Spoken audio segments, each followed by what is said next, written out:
They got cooking.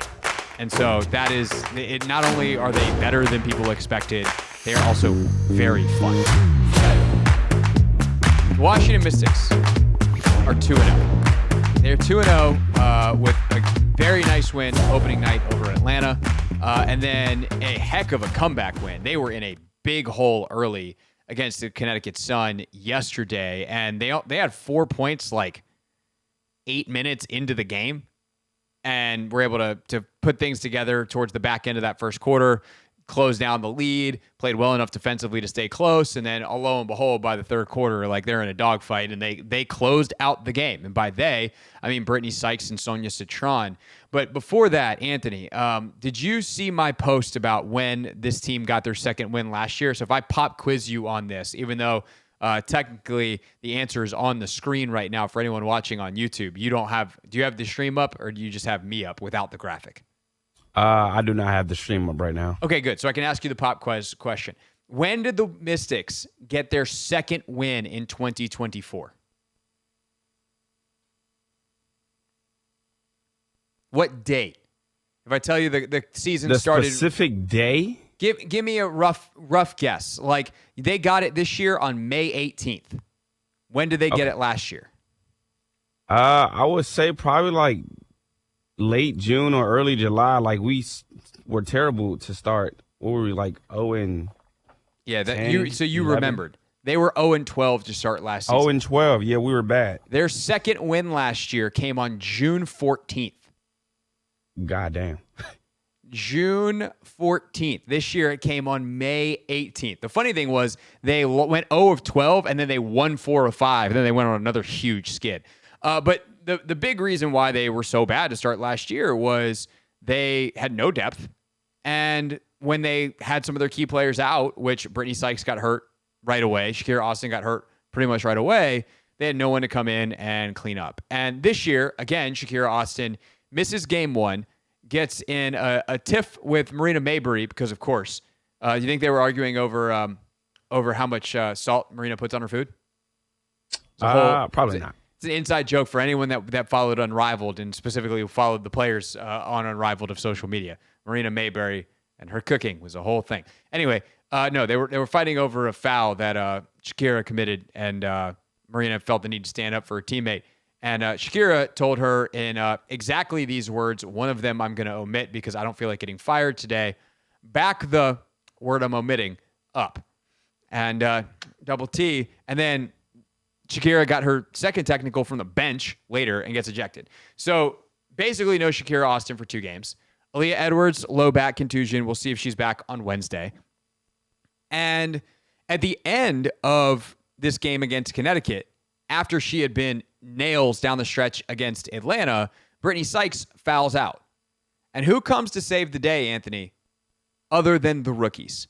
And I think, we'll talk about this more coming up. We're going to do a little W opening weekend action talk, including, yes, we will reference the Caitlin Clark, Angel Reese foul that happened and made First Take producers everywhere very excited. But there's something happening in the league where for years and years and years and years and years, rookies just stunk in the WNBA because the league was such a jump from college basketball. And I think in part due maybe to NIL, although in the women's game, players didn't leave early, but you are getting these really high concentrations of talent at big schools. So you have that element. And just, I think, the evolution of the game. I think we're finally getting women's basketball players who were invested in at the youth levels, which for years the youth levels on the women's side were underfunded and college programs were underfunded. And so now we're getting, it wasn't that long ago, to the point that the player, Sedona Price, who she wound up going undrafted this year for totally unrelated reasons. But like Sedona Price, who got drafted this year, was the one who sent out the tweet in 2020 or 2021 in the bubble of like, hey, look at our weight room compared to the men's.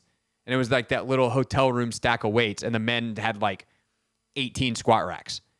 So like the funding and the resources available, you invest in the game and you see what happens. So now you have Sonia Citron coming in as the 3rd overall pick, and she's ready to play.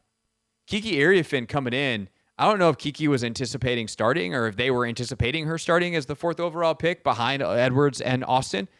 She comes out and has 17 and 14 and just does work. Aaliyah was really solid last year. Obviously Caitlin, different level. Angel, what she did last year, different level.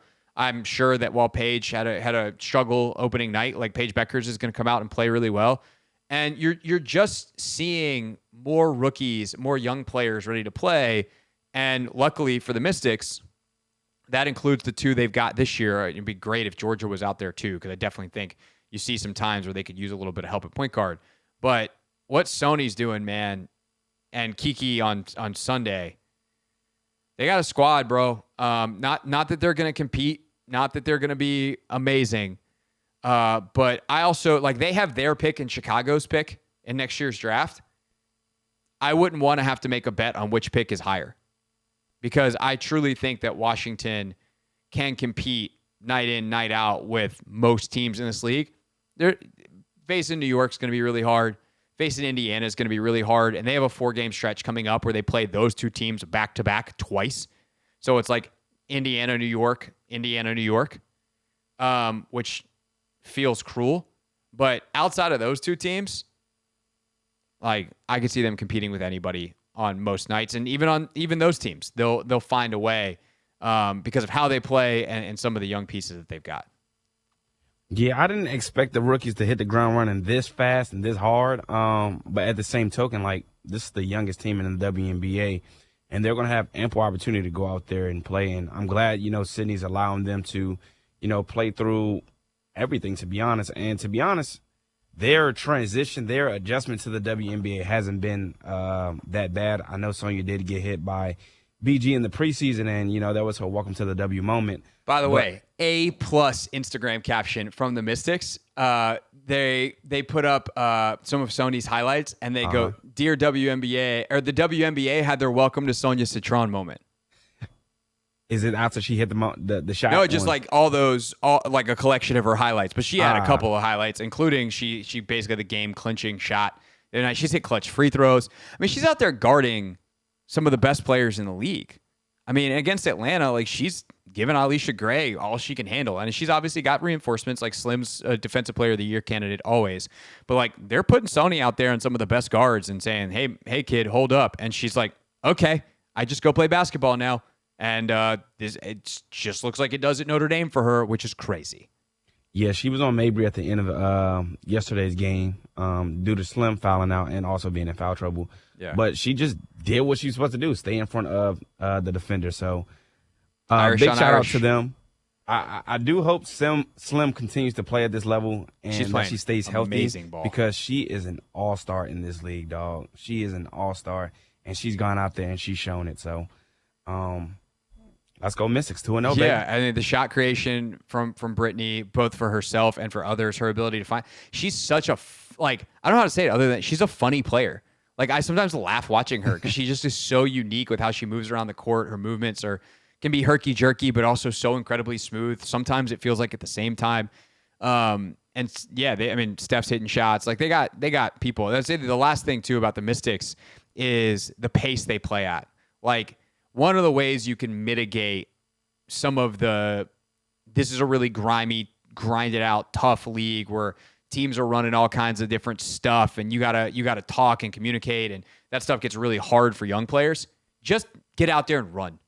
And, like, that's how they want to play anyway. They want to play fast, but letting Kiki and Sony and Slim and all of them use their athleticism, and that's not going to change when Shakira is back and when Aaliyah is back. They've got so many players who can handle the ball. They have so many players who can hit, space out and hit threes. They have good cutters. Like, that is a really great way to play for this team. And the fact that they had the scoring struggle they did in the first quarter yesterday, where, it was legitimately, I want to say there was like 2:30 or something left on the clock in the first quarter, so almost 8 minutes in the game, and I think they had 4 points. It was bad. 18-4. It was bad. They scored 90 plus. Like, that is in a 40-minute game. We only had 60 at the end of the third, so we put up 30 in the fourth. They got cooking. And so that is it. Not only are they better than people expected, they are also very fun. WNBA. Are they better than what you expected? We're going to find out. They're actually, Okay. no, right? I think that there's an opportunity for them to start 3-0 based off their schedule. Like Atlanta was going to be tough. I don't think Connecticut's very good. Golden State's not very good as the expansion team. But, like, are you going to go 0-4 against Indiana and New York? Because I would expect you to based off the level of those two teams versus your level. Yeah. But if you show me you can compete with those two teams, especially this early when how veteran they are and how not veteran you are, like, that would then really show me something. So I'm excited for that. Next Wednesday, 28th, they play the Fever in Baltimore. Trying to go to they're going to the bigger arena with Capital One under construction. And then Friday, they host the defending champs at home at Care First Arena. Hey, this is DA, and you're listening to The Hoffman Show on the Team 980 and the Odyssey app.